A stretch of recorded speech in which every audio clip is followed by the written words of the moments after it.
সারা পৃথিবীর বাংলা ভাষাভাষী যারা আছে দর্শক, প্লাস আমাদের বাংলাদেশের মানুষ, সবাইকে নিয়ে আমাদের আজকের শুভেচ্ছা সবাইকে। আমাদের আজকে দুজন অতিথি, আমাদের সাইফুল আমিন আছেন, হারুন ভাই আছেন। দুইজনে কিন্তু কানাডায়, আমি অস্ট্রেলিয়ায়। আজকে আমি কিন্তু সংখ্যালঘু, ওনার সংখ্যা গুরুতর। হ্যাঁ, আমরা কিন্তু আলাপ করবো গোপালগঞ্জ, আমাদের মূল আলাপটা, এবং গোপালগঞ্জে যে সামরিক বাহিনীর ভূমিকাটা। আগে শুধু সেনাবাহিনী বলেছি, কালকে নৌবাহিনীকে আমরা দেখেছি ভূমিকা, এবং সামরিক বাহিনীর ভূমিকাটা প্রশ্নের মুখে, যেমন মানুষের কাছে, সামরিক বাহিনীর ভেতরেও।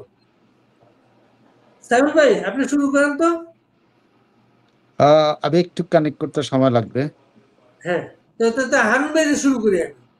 জি প্লিজ। হারুন ভাই। সাইফুল ভাই শুরু করলে ভালো হতো, উনি তো অনেক তথ্য রাখেন, তাহলে আমরা একটু অপেক্ষা করি। বাংলাদেশে কিন্তু ভোর 4টা 4:30 হয়ে গেছে, তারপরে কিন্তু আমাদের অনুষ্ঠানের জন্য অনেকে অপেক্ষা করে, কিন্তু 4:30 হয়ে গেছে বাংলাদেশে। আচ্ছা দেখুন, কি বলবো আমি, সাইফুল ভাই বলুন। আচ্ছা দেখেন বাড়ি ভাই, আপনি আর্মির বিচারটা দেখেন। গত বছর জুলাই আগস্টে এই আর্মি বলেছিল যে তারা জনগণের বিরুদ্ধে বন্দুক তাক করবে না। পরবর্তীতে আমরা কিন্তু দেখলাম যে জনগণগুলা ছিল, কিছু মানুষ ছিল, পুরোপুরি ছিল জঙ্গিরা। এই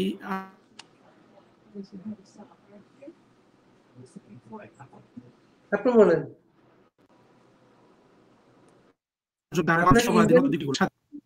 হ্যাঁ,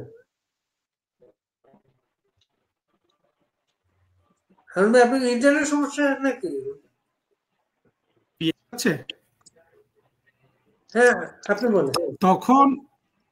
তখন আর্মি যেটা বলেছিল, আমরা যেটা জানলাম যে আর্মি জনগণের দিকে মারবে না, কিন্তু পরবর্তীতে দেখা গেল যে জনগণ যারা গেছে তারা কিন্তু প্রতারণার শিকার হয়েছে। মূলত ছিল এই বন্দুক তারা জঙ্গিদেরকে তারা জঙ্গিদের দিকে তারা গুলি করবে না, এটা বলে তারা শেখ হাসিনা সরকারের বিপরীতে দাঁড়ালো। কিন্তু পেছনের গল্পটা আমার কাছে সাইফুল ভাইয়ের মতো অত তথ্য নাই, কিন্তু গত বছর আপনি দেখেন বাংলাদেশের আর্মি, সামরিক বাহিনীগুলা যেমন আর্মি, নেভি, এয়ারফোর্স, এরা কিন্তু পুরোপুরি দুইটা লোকের হাতে চলে গেছে। রাষ্ট্রের সরকার হলো শেখ হাসিনার হাতে, সামরিক বাহিনীগুলা চলে গেছে দুইজন লোকের হাতে। কে? ভলকার টুর্ক নামে এক টার্কিশ জঙ্গি। এই জঙ্গি দেখেন, এই ইসলামিক জঙ্গি কিন্তু জাতিসংঘের মানবাধিকার সংস্থায়, হিউম্যান রাইটস কমিশনে সে ডিজি বা কিছু একটা হয়ে গেছে, ওই পদটার নাম এখন মনে আসছে না, সে প্রধান আর কি। একজন টার্কিশ জঙ্গিকে ইউনুস দেন দরবার করে তার মেটিকুলাস প্ল্যানে কিন্তু ভরে নিয়েছে। আর এর বাইরে আরেকটা লোকের আন্ডারে কিন্তু এই সামরিক বাহিনীগুলো চলে গেল, তার নাম হইল ডোনাল্ড লু, যে হইল আপনার ইউএস স্টেট ডিপার্টমেন্টের একজন মাঝারি গোছের কর্মচারী, সরকারি কর্মচারী, ওই দেশে যেভাবে হয় আর কি। বড় জোর আমাদের দেশের ফরেন মিনিস্ট্রিতে ডিজি, আমরা যাদেরকে বলি মহাপরিচালক বা এডিশনাল সেক্রেটারি, এই লেভেলের। পুরো জুলাই আগস্ট মাস এই দুই বিদেশির অধীনে কিন্তু সামরিক বাহিনী কাজ করেছে গত বছর। কেন?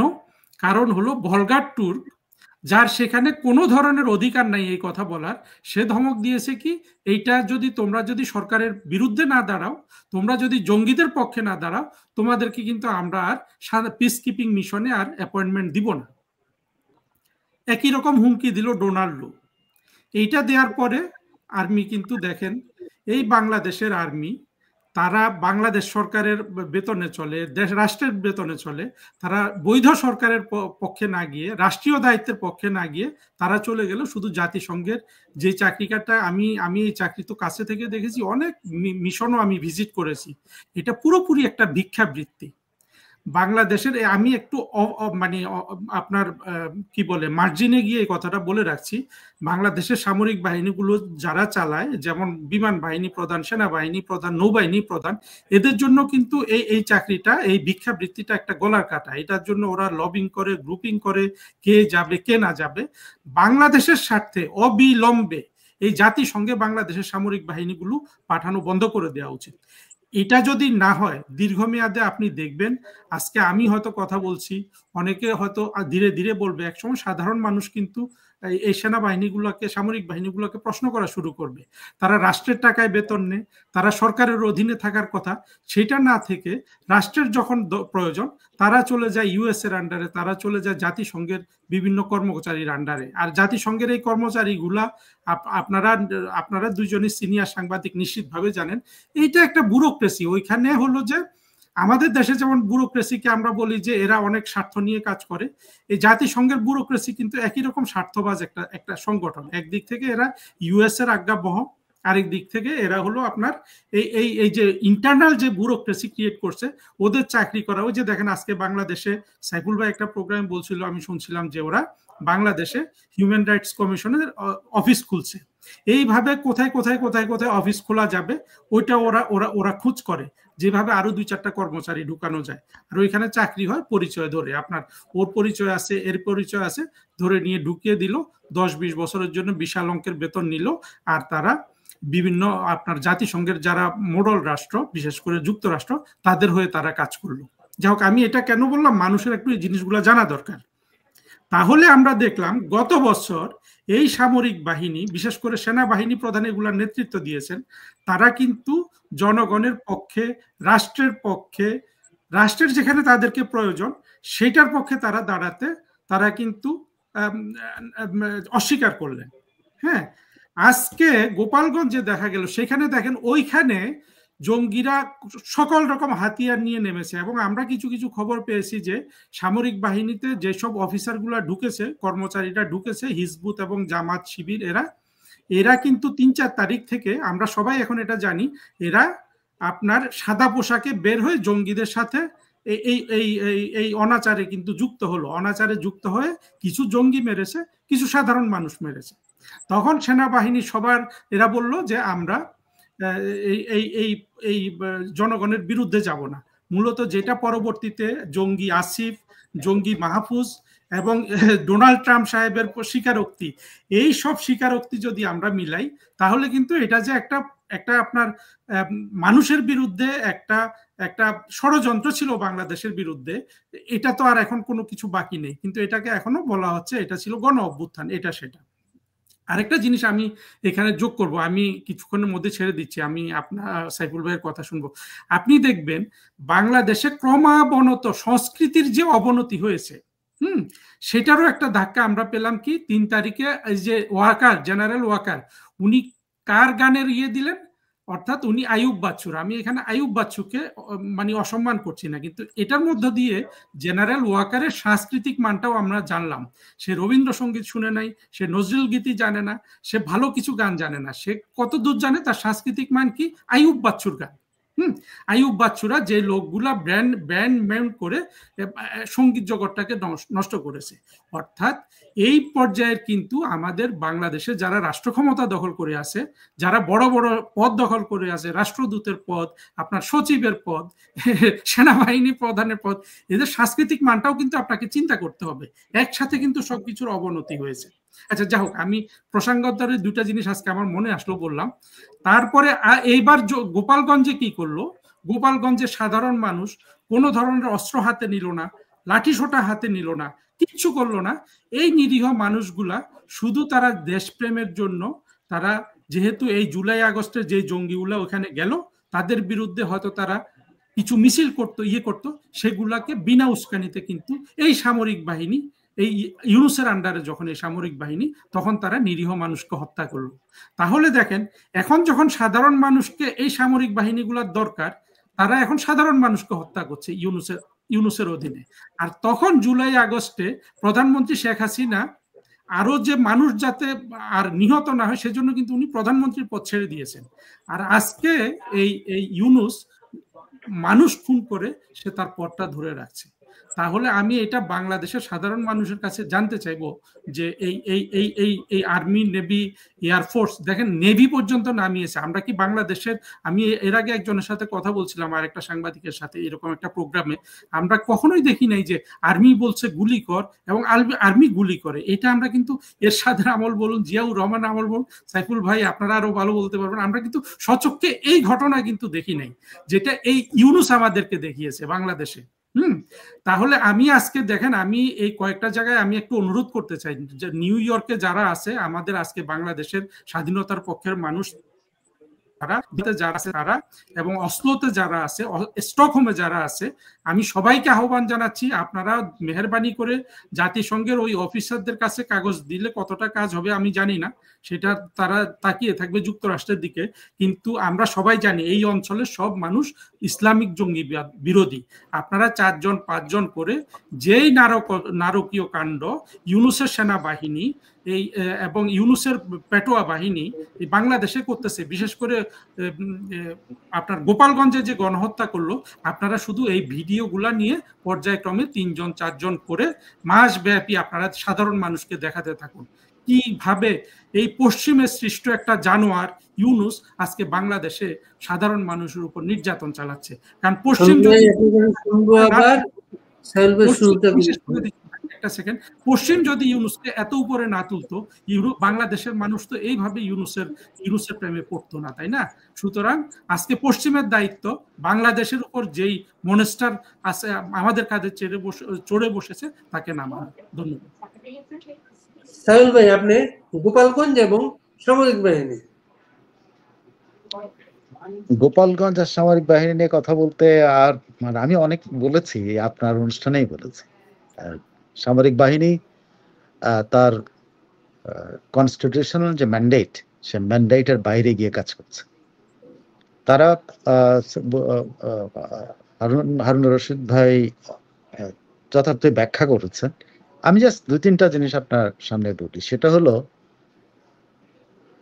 সামরিক বাহিনী কার আন্ডারে, এটা সবাই বলে যে ইনস্টিটিউশনাল, যেহেতু প্রতিরক্ষা মন্ত্রী ইউনূস সাহেব তার আন্ডারে, ফ্যান্টাস্টিক। ইউনূস সাহেবের কথা সামরিক বাহিনী শুনতে বাধ্য, সাথে একজন এনএসসি আছে, তাকে শুনতে বাধ্য, এটা বলা যাবে না, সে ওইভাবে সামরিক বাহিনীর ইয়ে না। তারপরেও সে যেহেতু national security adviser to the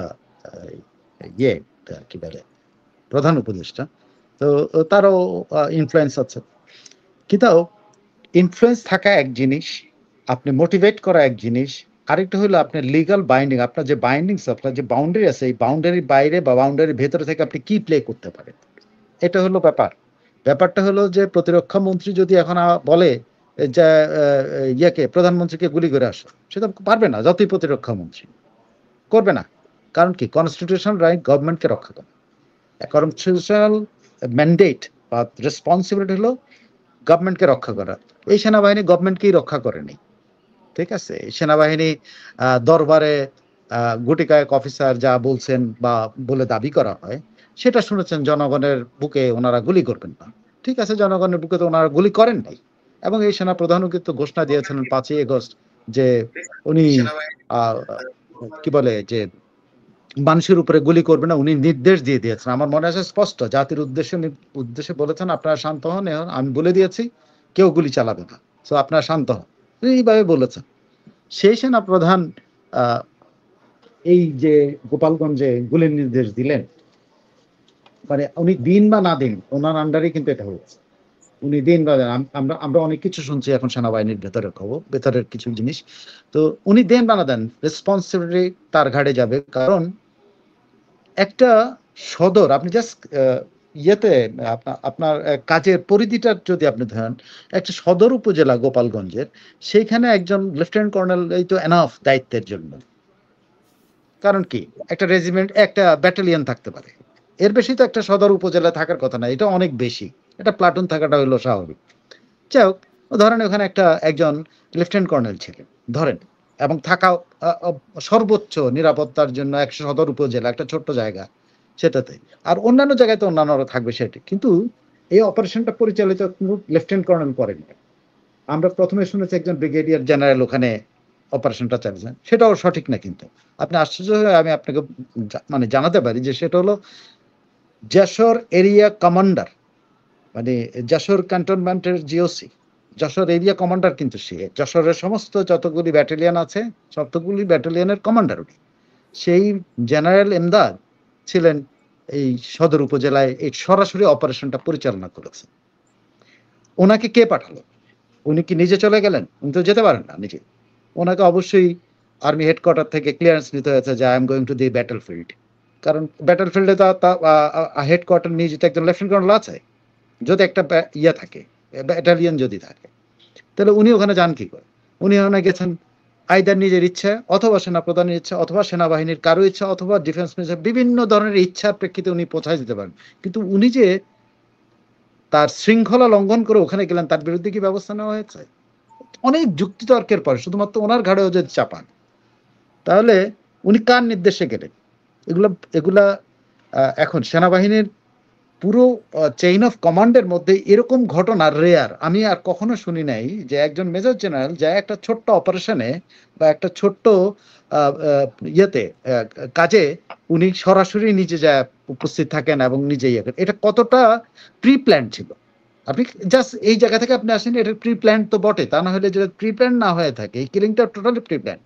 মানে একটা উদাহরণ টেনে দেওয়া হবে জনগণের উপরে, এমন একটা ঘটনা হবে যাতে গোপালগঞ্জের উপরে এই ঘটনা ঘটে সারা দেশ যেন থমকে যায়, আর যেন তার কিছু না হয়। এটি তো উদ্দেশ্য ছিল, এবং এটা প্রি প্ল্যান্ট। এই প্রি প্ল্যানটার সাথে কারা কারা ছিল সেটা আমি আপনি এখানে বসে এটা বলতে পারবো না। বাট পুরা হত্যাকাণ্ডটা সেনাবাহিনীর যশোর অঞ্চলের এরিয়া কমান্ডারের অধীনে সরাসরি ঘটেছে। এর রেসপন্সিবিলিটি সেনাপ্রধান এড়াইতে পারবেন না, এর রেসপন্সিবিলিটি কোয়ার্টার মাস্টার জেনারেল এড়াইতে পারবেন না, এর রেসপন্সিবিলিটি অন্য আদার জেনারেলরাও এড়াইতে পারবেন না, যারা সেন্ট্রাল কমান্ডে বসে আছেন তার কেউ এড়াতে পারবে না। কিন্তু আমার কথা হলো, সে কার পারমিশনে ওখানে যেতে পারে? জিওসি কখনো চিফ অফ আর্মি স্টাফ, যিনি ওয়াকারুজ্জামানের নির্দেশ ছাড়া যেতে পারেন না। ভেরি সিম্পল, অন্য কারো নির্দেশনে যেতে পারবেন না। তার মানে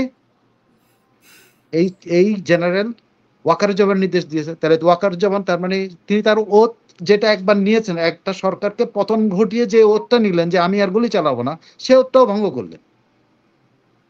তাহলে ওয়াকারুজ্জামানের আমি মেধার মান বা তার সৈনিক হিসাবে অভিজ্ঞতা, তার সৈনিক হিসাবে তার দক্ষতা, এগুলো নিয়ে আমি কোশ্চেন না, তার কালচারাল জিনিসটা কোশ্চেন করছি না। আমি কোশ্চেন করছি ওই জায়গাতে যে সেনাপ্রধান আসলে কার প্লয়, উনি কার গুটি হয়ে খেলছেন। এখানে নিশ্চয়ই তিনি কারো না কারো গুটি হয়ে খেলছেন, সেটা হয় ইউনিসের, নাহলে খলিলের, না হয় আমেরিকার। এখানে অন্য কারো আমি আর দেখি না। তার মানে আমাদের সেনাপ্রধান একটা পরাশক্তির, যে পরাশক্তিটা তাদের ট্রাম্পের চিঠিতে লেখা আছে, এই শুল্কর চিঠির মধ্যে লেখা আছে জিও পলিটিক্যাল ইস্যুস, এই চিঠির মধ্যেই লেখা আছে সিকিউরিটি ইস্যুস। তার মানে এখন যা ঘটছে আমরা এখন কনফার্ম যে this was a regime change by United States and this general Wakeruzzaman is a puppet. Yunus number 1 puppet, number 2 puppet হলো এই ওয়াকারুজ্জামান, যে সরাসরি এটাতে জড়িত, কারণ তার অর্ডার ছাড়া একজন জিওসি যেতে পারে না, কোনো কায়দায় ওখানে যেতে পারে না। সো জিওসি একটা ছোট্ট জায়গাটা, একটা লেফটেন্যান্ট কর্নেলের জায়গায় যখন যায় হত্যার হুমকি দেয় বা হত্যাকাণ্ড ঘটায়, তখন স্বাভাবিকভাবেই মানে আমার মনে হয় পুরো সেনাবাহিনীর চেইন অফ কমান্ডে প্রবলেম হয়ে গেছে, এবং সেনাবাহিনীর চেইন অফ কমান্ডে একে অপরের কথা শুনছে বলে আমার মনে হয়। ভেতরে অনেক খবরই শোনা যায়, কিন্তু কতটা সত্যি এটা তো আমি আর আপনি এখান থেকে বলতে পারবো না।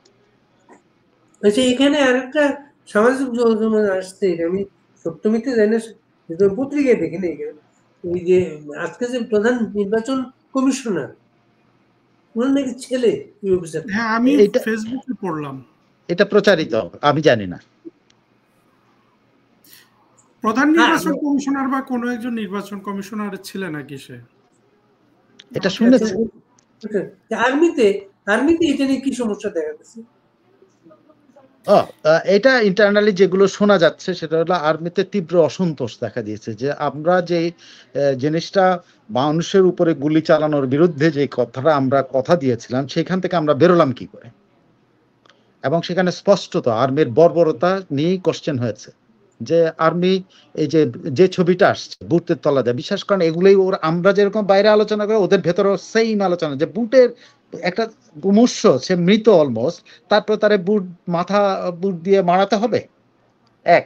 2 নম্বর হলো যে 71-এ যে দুটা জিনিস সবচেয়ে ডেঞ্জারাসলি আর্মির ভিতরে খুবই নাড়া এই দিয়েছে। দেখুন আজকে ভিডিওটা কিন্তু অনলাইনে আসছে, ভিডিওটা, হ্যাঁ কালকে আমরা ছবি দেখছিলাম, আজকে ভিডিওটা আসছে। তারপর আরেকটা ঘটনা আর্মিতে খুব আলোচিত হয়েছে, খুবই আলোচিত। সেটা হলো ওই যে প্রথম আমরা যে ফটোকার্ডটা দেখেছিলাম যে মুক্তিযুদ্ধের সময়কার চ্যাংদোলা করে একজন বাঙালিকে পাকিস্তানি সৈন্যরা নিয়ে যাচ্ছে। আবার আরেকটা ছবি দেখছিলাম যে বাংলাদেশের একজন গোপালগঞ্জে এই ঘটনাটা, সেটা কিন্তু প্রথমে মনে হয়েছিল এটা এআই দিয়ে তৈরি, কিন্তু যখন এটা ভিডিও ফাঁস হচ্ছে তখন কিন্তু এটা আমাদের দেশে হয়ে ঘটনা ঘটেছে এবং আর্মিতে এটা প্রচন্ড রিয়াকশন দিচ্ছে, বিশেষ করে লোয়ার লেভেলে, যে আমরা এটা কি করলাম। আমরা তো 71 এবং আমাদের মধ্যে কোনো পার্থক্য রইল না, আমরা তো এই ঘটনা, এটা আর্মির ভেতরে প্রচন্ড রিয়াকশন হয়েছে। আমি জানি না এটার প্রতিক্রিয়াটাতে কতটুকু পর্যন্ত যাবে, ওয়াকরুজ্জামান আদৌ এটা হ্যান্ডেল করতে পারবেন কিনা, নাকি অন্য কেউ হ্যান্ডেল করবেন। Something cooking up in army, যে এটার প্রচন্ড রিয়াকশন আছে। এটা খুব মানে যেটা ধরেন আমরা কালকে বা পরশু পর্যন্ত যেরকম ভেবেছিলাম যে পুরো আর্মিটাই বোধ হয় এরকম হয়ে গেছে, বিষয়টা এরকম হয় নাই। আর্মির ভিতরে প্রচন্ড রিয়াকশন হচ্ছে যে আমরা কি করে এরকম একটা ঘটনা ঘটাতে পারি, আমাদের হাতে কি করে রক্ত রঞ্জিত হলো, যেখানে আমরা কমিটমেন্ট করলাম যে আমরা গুলি করব না এবং আমরা কিছু করব না, অথচ মাইকে শোনা যাচ্ছে যে থাপ্পড় দেওয়ার পর বলছে গুলি কর, এগুলোও শোনা যাচ্ছে। তো সেখানে এটা তো পুলিশ কিন্তু সঙ্গে সঙ্গে অস্বীকার করছে, তাদের কাছে কোনো লেথাল উইপন ছিল না, তাদের কোনো লাইভ অ্যামুনেশন ছিল না। তাহলে কার কাছে ছিল? সেনাবাহিনীর কাছে।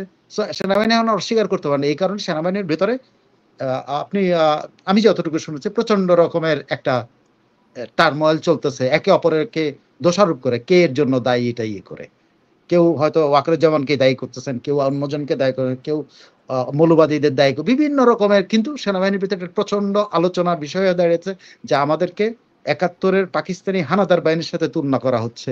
এই তুলনা আমরা তুলনার মধ্যে পড়ে গেছি, এটা কিন্তু আলোচনা হচ্ছে। কিন্তু সাহুল ভাই, এটা তুলনা তো ওই দিনের ঘটনা। প্রতি রাত্রে যে ঘটনাটা ঘটতেছে গোপালগঞ্জে, যে বর্ণনা পাচ্ছি, একটা ছবি আসছে, দেয়াল ফুটো করতেছে, হয়তো দরজা বন্ধ, ঢুকতে পারতেছে না, দেয়াল ফুটো করে সে তার মেসেজটা পৌঁছাচ্ছে যে আমরা আসছি, একে দাও ভাই, ইয়ে করতেছে। প্লাস হচ্ছে একটা বক্তব্য আসছে না, আইএসপিআর বলেছে যে পরিস্থিতির কারণে আত্মরক্ষার্থে ইয়ে করছে, সেটা যখন বলে দিতে। তারপর ছবিটা আজকে আসলো, এইখানে রাস্তায় বসা, ওই পাশে দূরে মানুষজন ওইখানে গুলি করতেছে আত্মরক্ষার্থে। তো তার উপর কেউ এসে চলে আসছে, কোন আত্মরক্ষার বিষয় থাকে? তারা হাঁটু গড়ে বসে গুলি করতেছে। তারপরে তারা ইয়ের মধ্যে বসে গুলি করতেছিল, যে এপিসির উপরে বসে গুলি করতেছিল। তারা বিভিন্ন ভাবে গুলি করছে। এগুলো এখন আর লুকানোর কিছু নেই, কেউ এটা ইয়ে করতে পারবে না। তাদের যে বর্বরতা, এটা তাদের ভিতরেই এখন বড় ধরনের নাড়া পড়েছে। আমি জানি না এটা রিয়াকশনটা কি হবে, বা এটা আদৌ তারপরে স্ট্যাটাস দিয়ে, ওই যে বাচ্চা উপদেষ্টাটা স্ট্যাটাস দিয়ে বলতেছে প্রয়োজন ছাড়া যাতে কেউ ঘর থেকে না বেরোয়, এবং আওয়ামী বাকশালীদের কি ভেঙে দেবে, কি ... ইয়ে করবে। যেহেতু ফেসবুকে বলতে পারে না হত্যা করা, এটা এই জন্য। আর না, আমি প্রথমবারই বলছি এটা পূর্ব পরিকল্পিত। কোথা থেকে পরিকল্পনা হচ্ছে, কে পরিকল্পনা সে বেরোবে, কিন্তু এটা পূর্ব পরিকল্পিত। দেখেন একজন জিওসি ওখানে ছিল। আবার এট দ্য সেম টাইম আপনি দেখেন ঘটনা মনিটর করতেছে স্বরাষ্ট্র উপদেষ্টা এবং বাচ্চা উপদেষ্টা মিলে, সজীব বসে পুলিশ কন্ট্রোল রুমে। আপনি এরকম একটা ঘটনা কিভাবে প্রেডিক্ট করলেন? যদি প্রেডিক্ট করেন তাহলে কেন এনসিপি ওখানে গেল? তার মানে আপনারা চাইছেন যে এরকম একটা ঘটনা হবে, আমরা এটা করব, আমরা এইভাবে করব, এবং এটা পরিস্থিতিকে আমরা উল্টায় দেবো, আমরা পরিস্থিতি এরকম করব। এর সিদ্ধান্ত নেই। এটা কিন্তু আপনি বলতেই পারেন যে এটা পুরো পরিকল্পিতভাবেই গোপালগঞ্জে এই গুলিটা হয়েছে, গোপালগঞ্জে যা হয়েছে এটা পুরো পরিকল্পিত। হ্যাঁ, প্রতিরোধ পূর্বকল্পিত অবশ্যই, কিন্তু সবাই যখন বলে উচ্ছৃঙ্খল জনতা, আমি দেখলাম আর্মির প্রেস রিলিজে, তো উচ্ছৃঙ্খল তো না, এরা হলো প্রতিবাদী জনতা, এরা হলো অন্যায়ের বিরুদ্ধে। কোনো মানুষের হাতে আপনি একটা লাঠি দেখেছেন? সেটা আমি অনেক ভিডিওতে এখন রশিদ ভাই অনেক ভিডিওতে আছে যে ওই যে মাথার মধ্যে যে কৃষকরা যে মাথায় টুপি দেয় না, সেই টুপিকে ঢাল হিসাবে ব্যবহার করছে, লাঠি আছে আছে এগুলো লোকাল লোকাল। লাঠি থাকলে আপনি গুলি করবেন?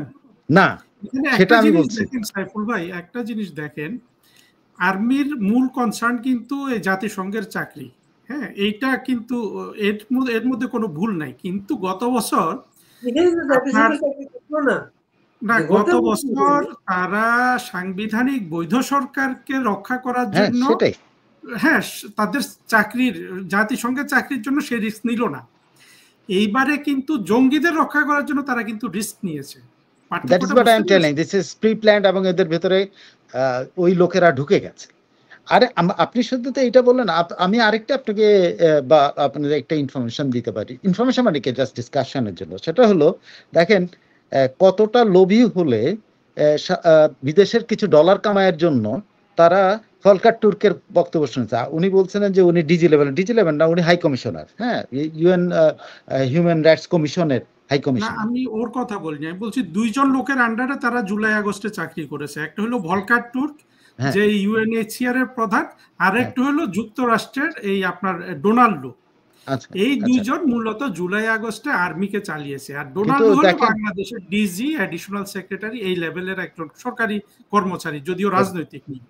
আর ভলকার তুর্ক ছিল, হ্যাঁ, সে হাই ছিল কমিশনার, হাই ওই কমিশনার। ওই ওই সংস্থাটার প্রধান। কিন্তু দেখেন ভলকার তুর্কের কোনো রাইট নাই টু টেল এ গভর্নমেন্ট বা এ চিফ অফ আর্মি স্টাফ যে বলা আমি তোমরা যদি এটা না করো তাহলে তোমাদেরকে এটা করবে, এটা বলার রাইট নাই। বিকজ ভলকার তুর্ক একটা সেক্রেটারিয়েট। কার সেক্রেটারিয়েট? ইউএন হিউম্যান রাইটস কাউন্সিলের সেক্রেটারিয়েট। হিউম্যান রাইটস এর একটা কাউন্সিল, যে একটা 80 না 90টা দেশ মিলে একটা হিউম্যান রাইটস কাউন্সিল আছে, সেটার তারা হলো সেক্রেটারিয়েট। সে তো এই কথা বলার কথাও না, এবং সে তার সিদ্ধান্ত দিয়ে কিন্তু শান্তি মিশনে বাংলাদেশের সৈন্য বাড়বেও না কমবেও না। এখানে এটা কিন্তু একমাত্র নিরাপত্তা পরিষদ করতে পারে। নিরাপত্তা নিরাপত্তা সিকিউরিটি কাউন্সিল পরিষদের এটা নিয়ে, প্রেসিডেন্ট যদি বলতো ঠিক আছে। হ্যাঁ, এটা সিকিউরিটি কাউন্সিলটা করতে পারে, সিকিউরিটি কাউন্সিলের প্রেসিডেন্ট বলতে পারে। এটা এটা তো তারা বলতে পারে না। ইভেন এটা উঠতে পারে হলো ইয়েতে, হয়তো প্রস্তাব পাশ হইতে পারতো ইউএন জেনারেল অ্যাসেম্বলিতে। কিন্তু এইটার বাইরে ভলকার তুর্কের এই যে এত বড় ক্ষমতা, এত এইটার জন্য কিন্তু শেখ হাসিনা সরকার কম দায়ী না। কারণ ভলকার তুর্কে ওনারাই গুরুত্ব দিয়েছেন বেশি। কেমনে? সেটা হলো যখন উনি নিজে জুডিশিয়াল কমিশন গঠন করার পরে হত্যাকাণ্ডের জন্য, তারপর উনি কেন জাতিসংঘকে ডাকতে গেলেন? আপনি জুডিশিয়াল কমিশন না করেই আপনি জাতিসংঘে ডাকা উচিত ছিল। আপনি ভলকার তুর্কে যখন ডাকলেন তখন তো আপনি তাকে মাথায় উঠাইছেন, কান্দে উঠাইছেন, আপনার কান্দে নাচার জন্য আপনি তাকে ব্যবস্থা করে দিয়েছেন। এমন সে তার আনুগত্য তো অন্য জায়গায়, তার তো হাসিনার প্রতি আনুগত্য নয়, সে সুযোগ নিয়েছে, সে তার আনুগত্যটা যার কাছে তার হয়ে প্লে করছে, এবং আর্মি তার কথা শুনে ফেলছে। আর্মি তার পজিশন সম্পর্কে চিন্তা করেনি যে সে কথা বলতে পারে, কিন্তু আর্মি কেন তখন শুনতে বাধ্য হয়েছে, সেটা শেখ হাসিনা তাদেরকে মাথায় উঠিয়েছে। শেখ হাসিনা তার জুডিশিয়াল কমিশন করার পরে তো দরকার ছিল না এই যে ভলকার তুর্কে বা জাতিসংঘকে তদন্ত করতে ডাকার জন্য। আইদার জাতিসংঘকে ডাকা উচিত ছিল অথবা জুডিশিয়াল কমিশন, যে কোনো একটা করা উচিত ছিল। উনিই কিন্তু একে মাথায় উঠিয়েছে। একে মাথায় উঠে সে তখন অবশ্য সরকারের কান্দে হাতে উঠে বান্দর যেভাবে ছুটে করে যাচ্ছিল, সেটা করছে। কিন্তু এখানে পুরো দায়টা সেনাবাহিনী প্রধানের। কারণ না, হলো সেনাবাহিনী প্রধান কি রাষ্ট্রের প্রতি অনুগত থাকবে, না ডোনাল্ডো আর ওই অবশ্যই ভলকার তুর্কের প্রতি অনুগত না, থাকবে? কিন্তু ভলকার তুর্কের এই যে ইন্টারভেন করার একটা ক্ষমতাটা তো শেখ হাসিনাই দিয়ে দিচ্ছে। তার তো এই ক্ষমতা ছিল না, সে কোনোদিন এই কথা বলতে যদি পারতো না। আর্মি চিফকে ভলকার তুর্ক ধমক দেয়, তাহলে তো সে শেখ হাসিনার কাছে যাবে সিদ্ধান্তের জন্য। এটা ঠিক আছে। তা আমি ওইটা বলি আর কি, যে আপনি যখন দুষ্ট কাউকে, যে আপনি জানেন সে দুষ্টামি করতে পারে, তারে যদি আপনি কান্দে উঠেন, সে তো নাচবে আপনার কান্দে চড়ে। সে তাই করছে, সে তার সুযোগ দিয়েছে। সে আপনার টুলস, আপনার হাতের যে টুলস আর্মিকে ব্যবহার করছে। সে একটা চাকরির ভয় দেখায়, 10,000 না 9,000 কত লোক চাকরি করে, আপনি ভাবতে পারবেন না। আমরা এই আরেকটা জিনিস দেখেন, আমাদের সেনাবাহিনী বা অন্যান্য আমাদের ডিফেন্স ফোর্সের, ইভেন আজকে শেখ হাসিনার কথা তো, আজকে যে শেখ হাসিনা বক্তব্য দেয় সেখানে কথাও আমি একটু নিজেকে আমি নিজের করি যে শেখ হাসিনা, আমরা সারাক্ষণ যে সবসময় তার পক্ষ নিয়ে কথা বলি, তারও কিছু দুর্বলতা আছে। ওনার কোনো দরকার আছে আজকে বলা যে জাতিসংঘে যে এত সৈন্য যায়, এত ইয়া যায়, এটা কে করছে? আমি করছি। আরে আপনি একটা কথা, আপনি যে যাই করি না কেন, বাংলাদেশের আর্মি বাদে শান্তি বাহিনী, এই জাতিসংঘ শান্তিরক্ষী বাহিনী চলবে না। কেন চলবে না? আমেরিকার থেকে একজন সৈন্য নিলে তারা ইয়ারলি কত দিতে হবে? 250,000 আর 300,000 দিতে হবে। আর একে কত দিতে হয়? একটা প্রাইভেটকে নিতে হলে 200,000 to 300,000 যদি দিতে হয়, তাহলে বাংলাদেশের একজন সিপাহীকে নিলে কত দেয়? বছরে 14 লাখ টাকা। আমি যতটুকু জানি সব মিলাই 14 লাখ টাকা হয়, সুযোগ সুবিধা নিয়ে। তাহলে কত টাকা দাঁড়ালো? ধরেন 100 টাকা করেও যদি আমি ইয়ে করি, বাড়ায় বললাম আর কমায় বললাম, 100 টাকা করেও যদি ডলার মূল্য ধরি, তাহলে 14 লাখ টাকা।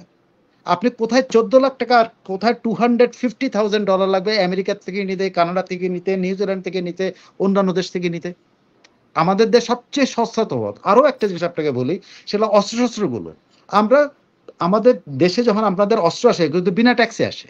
আমরা কিন্তু ট্যাক্স আরোপ করি না, কিন্তু আমাদের বাংলাদেশের সেনাবাহিনী, পুলিশ, এদের অস্ত্রের উপরে কোনো ট্যাক্স নাই। কিন্তু এই যে যা অস্ত্র আসে, এটা কিন্তু একেবারে ওই ইন্ডাস্ট্রি মূল্য সেটাতে দেয়। কিন্তু আমেরিকা থেকে যদি কোনো অস্ত্র কোথাও যেতে হয়, they have to pay tax. তার মানে ওই অস্ত্রটার কিন্তু একটা দাম হয়।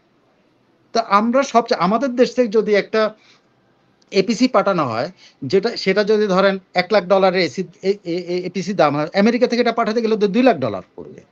সো আমাদের দেশ থেকে হেলিকপ্টার, বলে যে আমরা নিয়ে হেলিকপ্টার। আর হেলিকপ্টার নিচ্ছেন আপনি তো কম দামের কারণে আপনার হেলিকপ্টার নিতে দেয়, এমনি না তো। আপনি দেখেন যারা ওই শান্তিরক্ষী বাহিনীতে লিড পজিশনের কয়জনের একটা প্লাটুন আছে, আর আমাদের ব্যাটালিয়ন শুদ্ধ যায়, তাই না? কেন যায়? কারণ আমরা সস্তা। তো এই সস্তার মানুষগুলো তো নেবেই। আমরা যেমন সস্তায় সৌদি আরবে কাজ করি, আমরা যেমন সস্তায় লিবিয়াতে কাজ করি, তেমনি সস্তায় শান্তিরক্ষী বাহিনীতে কাজ করছি। তো হুমকি দল কিছু আসে যায় না, তো আমাদের বাদ দিতে পারবে না কোনোদিনই এই জাতিসংঘের, কারণ আমাদের ছাড়া ওদের চলবে না।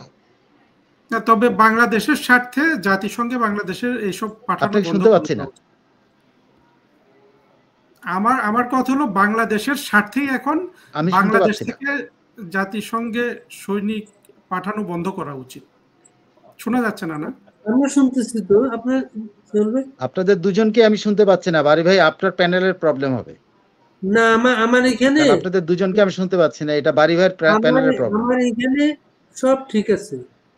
হ্যাঁ, আমার এখানে ঠিক আছে। আমি আপনার কথা শুনতেছি, হারুন ভাইয়ের কথা শুনতেছি।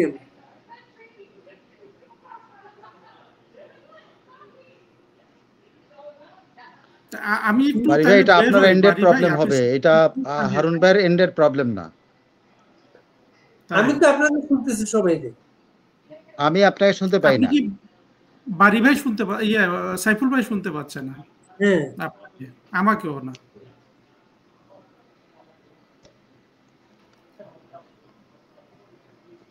আমার ফুল সাউন্ড দেওয়া আছে। আমার এখানে সবই ঠিক আছে, শো করতেছে, সবকিছু ঠিক আছে। হারুন ভাইও ঠিক আছে। এটা আর্মি কিছু একটা করছে, কিন্তু আর্মির বিরুদ্ধে বলা হয়েছে। বাড়ি ভাই, আমি একটু বাইরে হয়ে সাইফুল ভাইকে সালাম দিয়েন, পরে যদি সুযোগ পাই একবার ঢুকবো, আমার একটু কাজ আছে। আমি চাইছিলাম আপনারা দেখে দুজনে একটু বিতর্ক না জমত আজকে। হ্যাঁ, এইভাবে আপনাদের কথা আমি খুব ভালোবাসি, দেখি আরেকদিন ইনশাল্লাহ যোগ করেন। ওনার কথা শুনতে আমার খুব পছন্দ, আমি শুনি ওনার সবগুলা টক শো। শুনতেছেন? হ্যাঁ, আপনি শুনতেছেন না? না, আপনি একটু বেরিয়ে যান, তো বেরিয়ে গিয়ে আবার শোনা যাচ্ছে না। আমি তো শুনতেছি আপনাদেরকে। ইস, এত দর্শক সবাই অপেক্ষা করতেছেন আপনাদের।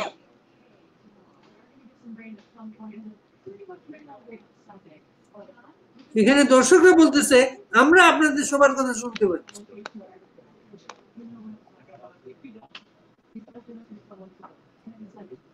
ঠিক আছে ভাই, ভালো থাকেন। হ্যাঁ, আমাদের দুর্ভাগ্য, আমরা কিন্তু চমৎকার একটা সুযোগ পেয়েছিলাম। দুজন অতিথি এই সময় খুব আলোচিত, দুজনকে নিয়ে আমরা কথা শুরু করেছিলাম। গোপালগঞ্জটা আপনাদের মতো আমরাও অনুসরণ করছি, সারাদিন উদ্বেগগুলা, সেখানকার খবরগুলা যে আসছে প্রতিটা মুহূর্তে, রাতের বেলাটা খুবই বিপজ্জনক তাদের কাছে। কারফিউ যে প্রত্যাহার করা হচ্ছে না, তারা মনে করছে কারফিউ দিয়ে আওয়ামী লীগের নেতা কর্মীদের তারা গ্রেপ্তার করবে, সেজন্য তারা কারফিউটা কন্টিনিউ করছে। মানুষের দুর্গতি, সাধারণ মানুষ এমনি তো কাজকর্মের সমস্যা, আর ওইখানে এটা কৃষিজীবী, কৃষি ভিত্তিক জীবন মানুষের, অনেক মানুষ কাজ করতে পারছেন না। আমরা কিছু মানুষকে হেল্প করার চিন্তা করছিলাম, হেল্প করব, কিন্তু শোনা যায়? এখন শুনতে পাচ্ছি। এখন শুনতে পাচ্ছেন না? আচ্ছা, ঠিক আছে। সাইফুল ভাই, আপনি একটু বলেন তো, গোপালগঞ্জটা আসলে কোথায় যাবে, কোথায় গিয়ে শেষ হবে সেটা? এটা কোনো শেষ নাই তো, এটা শেষ হবে হলো ইউনূসের পতনের মধ্য দিয়ে, এর বাইরে এটা শেষ হবে না। এটা সারা বাংলাদেশে ছড়াবে, এই প্রতিরোধ সারা বাংলাদেশে ছড়াবে। আজ এখানে হচ্ছে, কালকে ওখানে হবে, পরশু ওখানে হবে, সময় লাগবে। বাট এই প্রতিরোধ শুরু হলো, বীর গোপালগঞ্জকে সবাই সাপোর্ট করবে, সবাই তার পাশে এসে দাঁড়াবে। দেখেন আপনি একে থামানোর কোনো মানে, একে সাময়িক এখন আর্মি দমন পীড়ন করে থামাবে, এর বাইরে তো কিছু করতে পারবে না।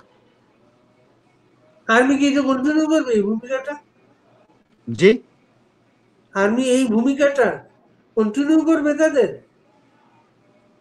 একটা ইয়ে করার জন্য, তাদের জাস্টিফাই করা পর্যন্ত তো চলতে থাকবে। তারা তো জাস্টিফাই করতে হবে, কারফিউ উঠানোর মতো পরিস্থিতি তাদের আনতে হবে। মানুষ যে পরিমাণ ক্ষুব্ধ হয়ে আছে, আর্মি স্বাভাবিক চলাচলের তো এখন সমস্যায় পড়ে গেছে। আর্মি তো এখন যাকে দেখে তাকে সন্দেহ করতেছে। সো একটা স্বাভাবিক পরিস্থিতি না আসা পর্যন্ত আর্মি তো এটা চালিয়ে যাবে। আপনি কেন বলতেছেন এটা সারা বাংলাদেশে ইয়ে করবে, ছড়িয়ে পড়বে? এটা ছড়াবে, কারণ আপনি একটা অন্যায়ের বিরুদ্ধে আপনি প্রতিরোধ করবে না মানুষ। যা অন্যায় হচ্ছে শুধু কি গোপালগঞ্জে, আপনার শুধু গোপালগঞ্জে তো ঘটনা না, গোপালগঞ্জের ঘটনা সারা বাংলাদেশে তারা একের পর এক ঘটাবে। যেখানেই ধরেন প্রতিবাদ হবে, সেখানেই তো এই ধরনের ঘটনা ঘটে দিতে হবে। তো এটা স্প্রেড করবে না, এটা স্প্রেড করবে। ওয়ান্স ইট স্টার্ট যখন হয়েছে একবার, তারা স্টার্ট করাইছে এটা, হ্যাঁ, তারা বাধ্য করছে মানুষকে। সো এটা সারা বাংলাদেশে সংক্রমিত হবে। সংক্রমিত শব্দটা আমি মানে যদি বলা হয় যে রোগ না, এটা আমি বলছি সারা বাংলাদেশের মানুষের তাপ ছুঁয়ে গেছে। সেই তাপ এখন কিন্তু মাল্টিপ্লাই হয়ে দেখবেন কি ঘটে। নাহিদ যে এটা ঘোষণা দিল, তারা আবার গোপালগঞ্জ আসবে, প্রতিটা ইউনিয়ন, প্রতিটা গ্রামে যাবে, গ্রামে গিয়ে মুজিববাদকে পরাস্ত করে বাংলাদেশের করবে গোপালগঞ্জ। মনে হয় আর এটা সম্ভব? আদৌ আসবে? ওরা আদুয়াই হতে হবে, ওদের এই জীবনে হবে না। মানে পাহারা ছাড়া তো কোথাও যেতে পারতেছে না। হ্যাঁ, ফরিদপুরে তো পারে নাই, হ্যাঁ, হ্যাঁ, ফরিদপুরে তো পারে নাই, পাহারা দিয়ে ওরা থাকতে হয়েছে। একটা লোক বলছে যে আওয়ামী লীগের সহযোগী সংগঠনগুলোর পক্ষ থেকে রোববার হরতাল ডেকেছে। হরতাল কিভাবে বাস্তবায়ন করা হবে? আমার মতে নিচের উদ্যোগগুলো নিয়ে যেতে পারে, এই নানা কিছু প্রস্তাব দিচ্ছে। আদৌ হরতালের পরিবেশ? হরতাল তো আওয়ামী লীগের আমলেই সবাই দেখতো, হরতাল কেউ আর করে না, হরতাল কেউ আর পছন্দ করে না। ওই পরিবেশ আছে হরতালে? আমার মনে হয়, আমি এটা নিয়ে কমেন্ট করতে চাই না। এটা রাজনৈতিক কর্মসূচি, কখন কি হয় এটা আপনি বলতে পারবো না। আওয়ামী লীগ একসময় খুবই খুবই সফল হরতাল করছে, এবং আওয়ামী লীগের আমলে দেখা গেছে হরতাল হয় না দেশে। জি, আওয়ামী লীগের আমলে আমরা দেখছি হরতাল অস্ত্রটা অকার্যকর হয়ে গেছে। না সেটা দেখেন, এটা বলা যায় না। এটা হরতাল এমন একটা, আওয়ামী লীগ একমাত্র হরতাল ইম্পোজ করতেও পারে। আওয়ামী লীগ অকার্যকর করছে বিএনপির জন্য, কিন্তু আওয়ামী লীগ হরতাল দিকে এটা কে অকার্যকর করবে? সেটা অকার্যকর করার মতো একটা আওয়ামী লীগ লাগবে। তো এটা তো ইউনূস সরকার। ও বাড়ি ভাই, আপনি যে একটা কথা বললেন, পর্যন্ত যতক্ষণ ইউনূসের পতন না হয় ততক্ষণ এটা চলতে থাকবে সেটা। দেখেন এটা এখন তো প্রকাশ্য হয়েছে, একদিন পর্যন্ত প্রকাশ্য হয় না, যখন প্রকাশ্য হয়েছে তখন তো আওয়ামী লীগের কর্মীরা এখন তারা সাহস পাবে যে তারা প্রতিরোধ করতে পারে। এই যে তাদের সক্ষমতা, মানসিক সক্ষমতা তো হইল, এই মানসিক সক্ষমতা তারা অনেক দূর পর্যন্ত ঠেলে নিয়ে যাবে, আওয়ামী লীগ এটা নিয়ে যাবে আপনি দেখেন। কারণ আপনি আওয়ামী লীগকে দেখেছেন, আওয়ামী লীগের আন্দোলন দেখে তাদের কৌশল দেখেছেন, তারা এমন জিনিস না যে তারা ওই গোপালগঞ্জ থেকে তাদেরকে একেবারে নিশ্চিহ্ন করে দেওয়া হবে এবং সেটা তারা মেনে নেবে এবং অন্যান্য জায়গাতে তারা নিশ্চিহ্ন করবে, এটা মানবে না। ফরিদপুরে মিছিল হয়েছে না, ফরিদপুরে তো মিছিল হয়েছে, কিছু করতে পারছে? ওদেরকে পাহারা দিয়ে রাখছে পুরো ফোর্স দিয়ে, আর ফরিদপুরে আলাদা মিছিল হচ্ছে না। So this is what everywhere spreads. এটা হবে, এটা আমি বিশ্বাস করি। থ্যাংক ইউ সাইফুল ভাই। আপনাকে অনেক ধন্যবাদ। আজকের প্রোগ্রামটা অনেক ডিসরাপ্টেড হয়েছে, আমি জানি না কেন, টেকনিক্যালি। আর এটা তারপরেও হারুন ভাই কি চলে গেছেন না? উনি মনে হয় 8টা প্রোগ্রাম, উনিও খুবই বিজি কিন্তু এখন, মনে 8টা প্রোগ্রাম আছে। সবাই কিন্তু আমরা সহবরাতের ফকির কিন্তু এখন। তো ঠিক আছে বাড়ি ভাই, আপনার দর্শকদের অনেক ধন্যবাদ। সবাইকে নিরাপদে থাকতে বলবেন এবং নিরাপদে ফ্যামিলিকে নিরাপদ রাখবে, এটা আশা করি। আপনার দর্শকরা নিশ্চয়ই ভালো থাকবেন সবাই। জি। কালকে তো আপনাকে পাবো না। কালকে আপনার টাইম বিকাল 4টায়। বাড়ি ভাই প্রত্যেকদিন কি এটা ঠিক হইতেছে? আমরা আমাদের কথার তো পুঁজি থাকতে হবে। আপনি দেখেন না এখানে যারা আপনাকে লিখতেছেন, হ্যাঁ, এই জি। যে এখানে বলতেছে সাইফুল ভাই হ্যাঁ, ধরতেছে, আপনার জন্য অপেক্ষা করে কিন্তু তারা। ঠিক আছে, কিন্তু ওকে, ঠিক আছে। আমি কিন্তু যদি কথার পুঁজি না থাকে, কথায় তো কথা বলা যায়, মানে বলার কিছু থাকে না। অবশ্যই কালকে বলার মতো থাকবে। জামাত জামাত, হ্যাঁ, জামাত এত কষ্ট করতেছে, জামাত নিজেকে শো করার জন্য, হ্যাঁ। শুনেন, আপনি তো শো বলছেন, জামাত এই শো এর পরিবর্তে অন্য কিছু করে কিনা দেখেন। তারা তাদের সারা বাংলাদেশ থেকে সকলকে নিয়ে আসতেছে। ঢাকা শহরে শুধু শো ডাউন না, অন্য কিছু করতে চাইলে কিন্তু ওরা কি মনে করছে ঢাকা শহর বসে পড়বে আর নামবে না ঢাকা থেকে? এর বাইরে তো তার ভোটার নেই, তো তার এইগুলোই তার ভোটার, এর বাইরে তো কোনো ভোটার নেই। ওরা সমস্ত প্রশিক্ষিত বাহিনীটা নিয়ে আসতেছে, তাদের যে ক্যাডার, ফুল ক্যাডার, যে 4টা ট্রেন দিয়ে 1000 উপরে বাস ভাড়া করছে, 4টা ট্রেন দিয়েছে। সো আপনি এটাকে ছোট করে দেখেন না। ঢাকা শহরে তারা কি হেফাজতের মতো তারা আবার কোনো কিছু করে কিনা এটা দেখেন। আখতারুজ্জামান একটা টকশোতে আমি দেখতেছিলাম, বলতেছিলেন, মেজর আখতারুজ্জামান বলতেছিলেন, ওরা যে আওয়ামী লীগকে, শেখ হাসিনাকে একটা পথ করে দিল, এটা তো অনেক কষ্ট হইতো। এটা গোপালগঞ্জে যেটা তারা করলো, এটা করতে, এই পলিসি করতে অনেক হয়তো ব্যাক পেতে হতো, হ্যাঁ। প্রকাশ্যে আসার জামাত এগুলো করলে পাবলিক তো পছন্দ করতে হবে। দেখা যাক। তাহলে কালকে সাহেল ভাই, আচ্ছা, ঠিক আছে, ঠিক আছে, জি, ওকে, ওকে, ভালো থাকেন। হ্যাঁ, ভালো থাকেন।